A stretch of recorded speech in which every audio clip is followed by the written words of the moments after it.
lot of people who are in this system as adults have some kind of dietary plan that they need to follow.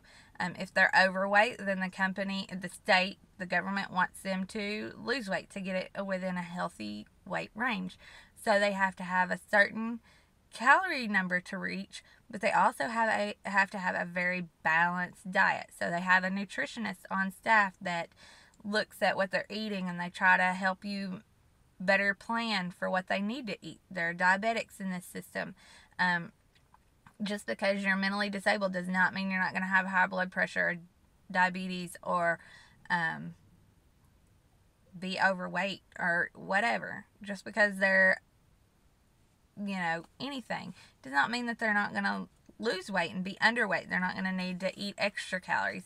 It's a lot to do with who works in the houses with these people, and I really enjoy it, to be quite honest with you. And I hope that me working there before I get my degree, before I finish school, is going to help me to be able to move on up and be their nutritionist on staff when I graduate. That would be awesome. And I feel like maybe this is where I'm supposed to be. This is where I'm supposed to work when I graduate. This is the kind of system I'm supposed to be in. I know it's a government system. It's a system that's not going anywhere, because my aunt was in a institution here in Tennessee.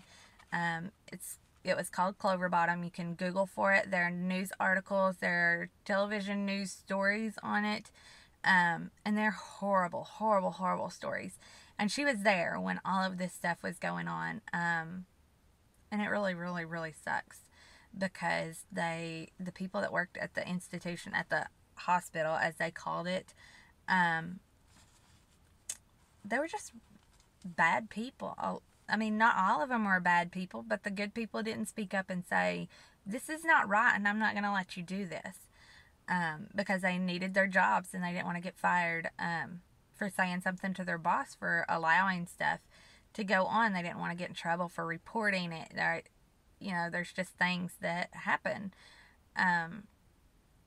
They were raped, they were beaten, they were molested, sodomized. I mean, you name it, they did it to these people. And that's why the house system has emerged, and it's a great system where they live, 2 or 3 people in a house. They have, depending on how many people are in the house, they may have 2 or 3 people with them all day long, or 1 or 2 at night while they're sleeping, just to keep things, just to be sure that everything is okay. Because you don't want somebody to break in on them and then not know what in the world to do. They don't want to be found. It's like a 6 or 7-year-old going to bed with somebody at home and then waking up in the middle of the night and looking for mom and dad, and where they at? They're freaking out. But that's where I'm working, you guys. And that's why I was being very quiet the other night when I talked to you guys and showed y'all the first week of our meal plan, because I don't want to wake them up. I want them to sleep as much as they can through the night. They don't sleep very well. I didn't give you guys too much detail on what their house looks like or where it's at or anything, because the blinds were shut behind me, and I was kind of covered up with my blanket and kind of slouched down in the couch, so I was warm, because we keep the air down cold at night, so they'll stay in bed, so they'll sleep better. But I'm going to go ahead and show you guys the other 2 pages, which is like a week and a half. Yeah, week and a half. Maybe. No, it's 2 weeks. Yeah, it's full 2 weeks left on here. And I'll go ahead and show you guys what we're going to have. And I'll try to do some different breakfast things. And I'll try to videotape when we actually have breakfast. Sometimes we don't eat what's on the meal plan for breakfast, but if I'm going to cook breakfast, I'm going to cook a good breakfast. So I'll show you guys what we got going on. Okay, so yeah, sorry, there's the 21st. That's a Friday. I plan to have pancakes. I love pancakes. My husband hates them, so I try to have them on days when he's not home. Dinner at my granny's, and we're just going to have some kind of soup. I may make some soup one day and just freeze it. We're going to have oatmeal for breakfast on Saturday and grilled cheese and shrimp Alfredo for dinner. I hear something loud. And on Sunday, since it's a church morning and I have to work till 7 in the morning, I will come home. I'll probably already have fruit salad made and in the refrigerator. We'll just eat fruit salad because it's quick and easy. Or the kids may eat at church. They kind of try to tell me on Wednesday night if they're bringing something for church on Sunday morning for breakfast. And then we'll have sandwiches for lunch because that's easy and quick so I can go lay down for a while. We'll have tacos for dinner before church. Then we'll have frozen waffles on Monday morning. That'll be me and Colton because Gene eats breakfast at school because it's hot breakfast at school. We'll have chicken nuggets for lunch and chicken casserole for dinner. And then Tuesday, the 25th, we'll have Pop-Tarts, chicken sandwiches, and tilapia, which is fish.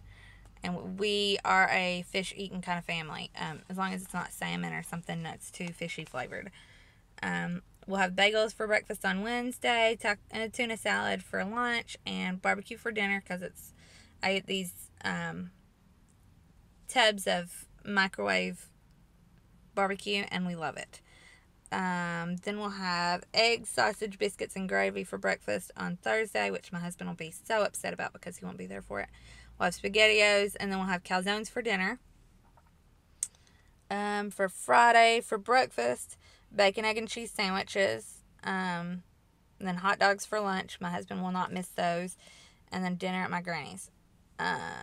Breakfast on Saturday is waffles again, grilled cheese. Then we're going to have Salisbury steak and mushroom gravy, and I'll show you guys how to make that for sure. I'll show you guys how to make that for sure.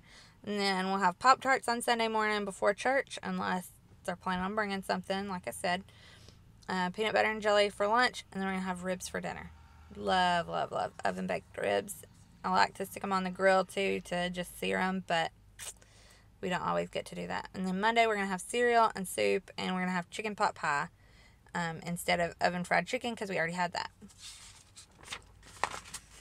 And then Tuesday, we have cinnamon rolls, and I got this recipe from Candid Mommy. You can just look her up. She's on my friends list, actually, if you want to look there to find her. We're going to have chicken nuggets and meatloaf. And then Wednesday, we're going to have quiche for breakfast. I'm sure I didn't spell that right, but who cares? We're going to have pigs and blankets for lunch because it's something quick and easy that Colton will really enjoy. And I'm going to make chili, and that'll probably be 2 big pots of chili, and then I'm going to have to freeze a whole bunch. But that'll be all right because we can have it for lunch on soup days.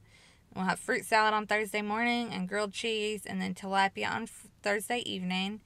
And then we'll have oatmeal on Friday morning, peanut butter and jelly for lunch, and dinner at my granny's. And that's the whole month, you guys.